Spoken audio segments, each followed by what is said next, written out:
Umut Kervanı İnsani Yardım Vakfı olarak şu anda Afrika Somali'deyiz. Er-Rahma kampındayız. Burada 1400 aile yaşamaktadır. Büyük bir kamptır.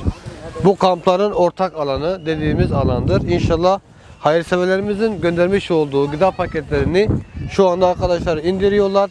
İnşallah gerekli düzenleme yaptıktan sonra her aileye bir gıda paketini vereceğiz. Allah-u Teala bu katkıda bulunan bütün hayırseverlerden Allah razı olsun inşallah. Allah'a emanet.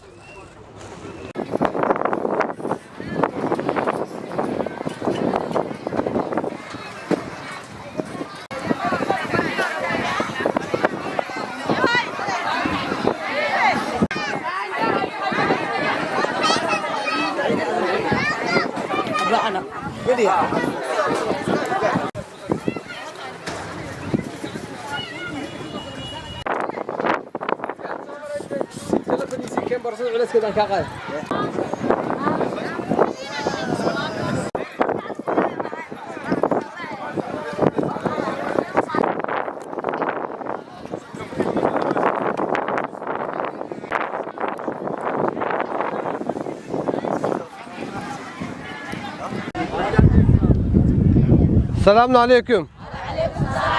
Rahmetullah. Ehlen.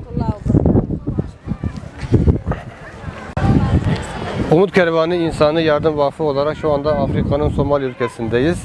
Er-Rahma kampındayız. Bu kampta 1400 aile yaşamaktadır. İnşallah burada hayırseverlerimizin vermiş olduğu gıda paketlerini biz bu kampta dağıttık. Tekrardan Allah-u Teala hayırseverlerden razı olsun. Allah hayrınızı kabul etsin inşallah. Somali'den Türkiye'ye selamlar.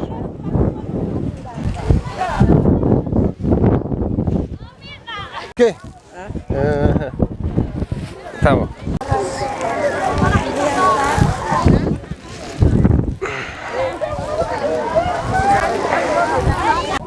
Ahlan. Aleyküm selam ve rahmetullah.